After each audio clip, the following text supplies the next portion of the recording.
Bismillahirrahmanirrahim. Assalamualaikum warahmatullahi ta'ala wabarakatuh.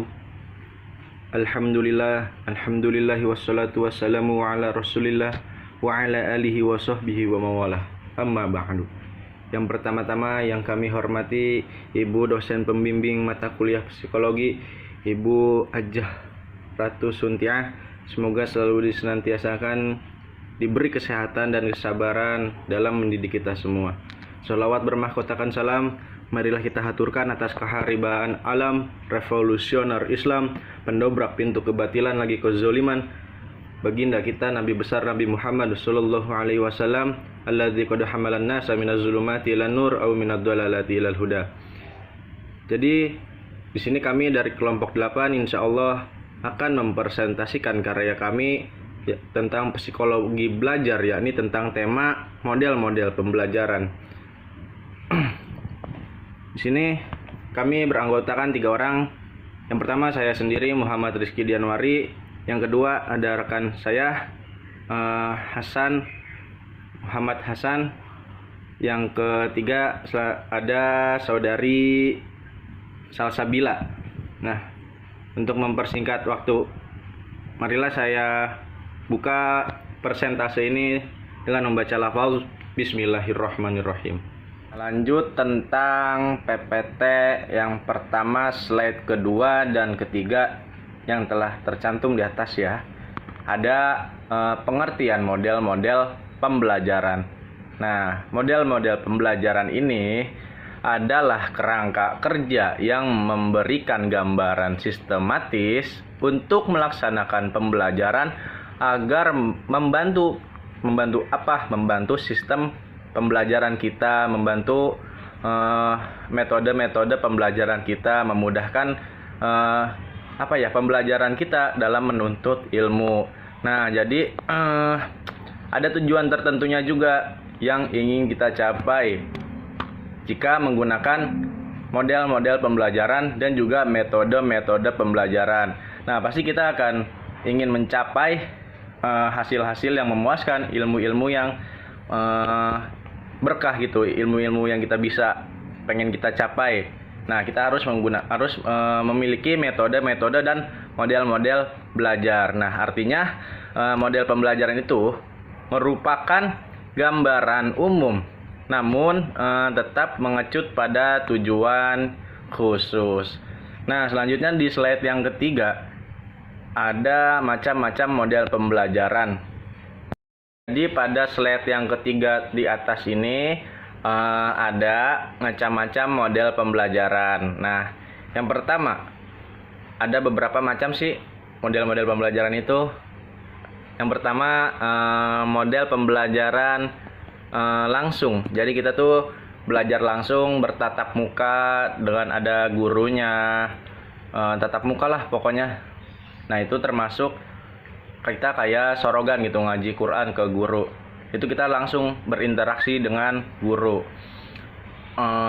Lalu ada yang kedua, model pembelajaran pendidikan matematika realistik Indonesia. Nah, kalau itu saya nggak bisa jelasin karena saya kurang suka gitu sama matematika. Nah, yang ketiga ada model pembelajaran berbasis masalah PBM. Yang keempat ada model pembelajaran index card yang artinya mencari pasangan. Lalu yang terakhir ada model pembelajaran kooperatif. Nah, mungkin selanjutnya materi akan dijelaskan oleh rekan saya Muhammad Hasan. Kepada Muhammad Hasan saya persilahkan. Bismillahirrahmanirrahim. Izin mempresentasikan terkait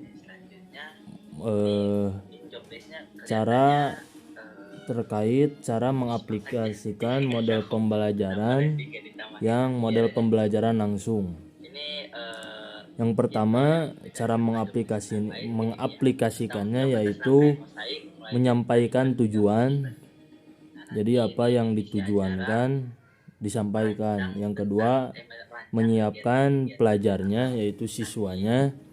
Yang ketiga, dengan cara presentasi ya seperti saat ini. seperti saya sekarang sedang presentasi seperti gini untuk mengaplikasikan model pembelajaran langsung. Terus ada mencapai kejelasan, terus ada melakukan demonstrasi, terus ada mencapai pemahaman dan penguasaan, terus berlatih, terus ada memberikan latihan terbimbing, yang terakhir mengecek pemahaman dan memberikan umpan balik. Bismillahirrahmanirrahim. Saya Muhammad Hasan Irfan Rifai dengan NIM 12020200103 izin mempresentasikan terkait model pembelajaran pendidikan matematika realistik Indonesia. Pada pembelajaran dengan pendekatan atau yang disebut PMRI, ada 5 tahapan yang perlu dilalui oleh siswa, yaitu yang pertama penyelesaian masalah, yang kedua penalaran, yang ketiga komunikasi, yang keempat kepercayaan diri, terus yang terakhir ada representasi. Pada tahap penalaran, siswa dilatih untuk bernalar dalam mengerjakan setiap soal yang dikerjakan. Terus pada tahap komunikasi, siswa diharapkan dapat mengkomunikasikan jawaban yang dipilih pada teman-temannya. Terus pada tahap kepercayaan diri, siswa diharuskan mampu melatih kepercayaan diri dengan cara mau menyampaikan jawaban soal yang diperolehnya kepada kawan-kawannya dengan berani maju ke depan kelas. Jadi tentu dalam model pembelajaran ini yang realistik ini, tentu yang pertama ada mental dan non mental. Itu. Contohnya yang mental ada komunikasi, terus kepercayaan diri, terus kalau non mental ya penalaran, penalaran dan penyelesaian masalah. Selanjutnya model pembelajaran berbasis masalah. Jadi di sini tentang cara mengaplikasikan model pembelajaran berbasis masalah. Yang tadi juga sama cara mengaplikasikan model pembelajaran pendidikan matematika realistik Indonesia. Yang sekarang siswa dibantu guru mempersiapkan dan merumuskan masalah yang akan diteliti. Nah, jadi siswa dibantu disupport oleh guru untuk mempersiapkan dan merumuskan masalah yang akan diteliti. Siswa juga mencoba menentukan alternatif pemecahan masalah tersebut.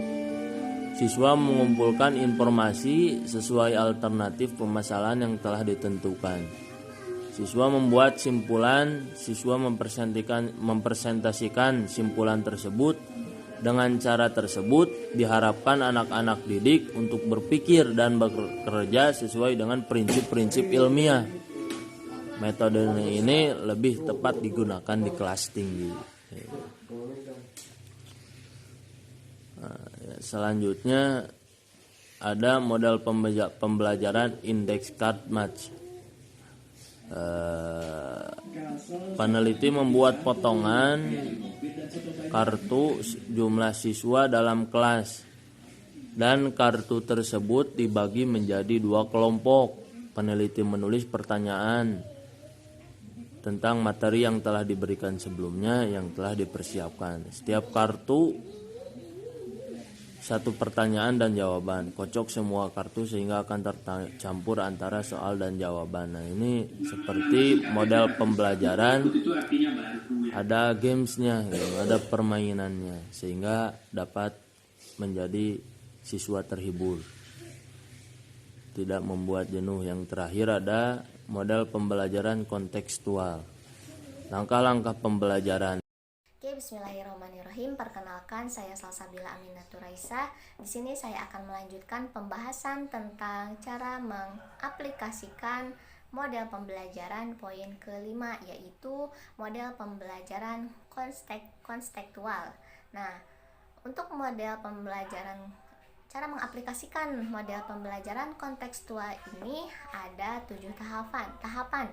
Yang pertama yaitu mengembangkan pemikiran anak bahwa belajar akan lebih bermakna dengan cara belajar sendiri, menentukan sendiri, dan mengkonstruksikan sendiri pengetahuan dan keterampilan barunya. Kemudian yang kedua yaitu melaksanakan sejauh mungkin kegiatan inquiry untuk semua topik. Kemudian yang ketiga yaitu mengembangkan sifat ingin tahu siswa dengan cara bertanya terhadap guru.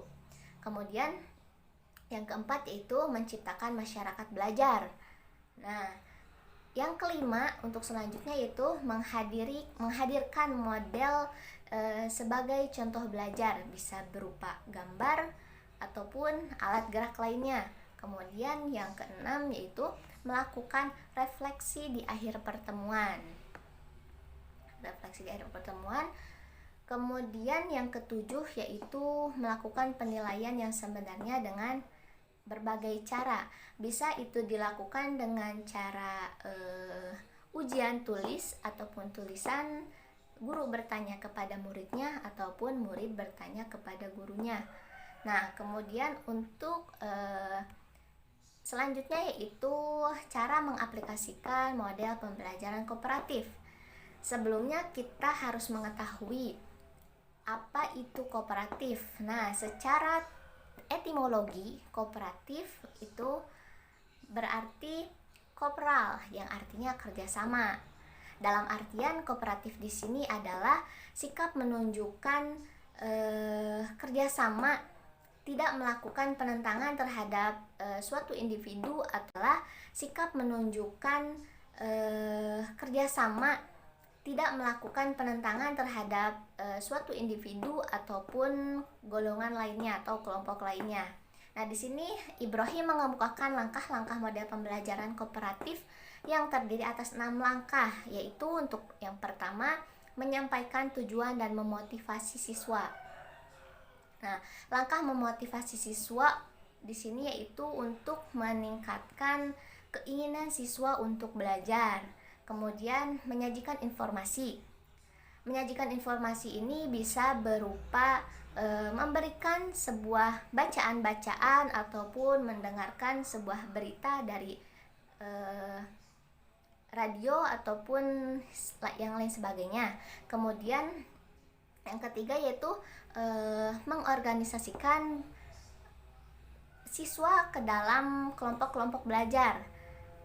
Jadi siswa belajar secara berkelompok, tetapi guru juga harus turut membimbing dalam kerjasama siswa sehingga siswa dapat menyelesaikan tugas dengan tuntas. Kemudian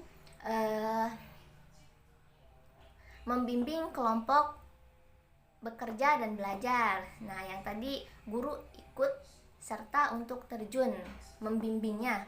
Kemudian evaluasi.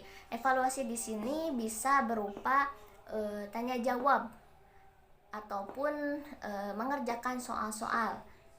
Kemudian untuk selanjutnya itu memberikan penghargaan.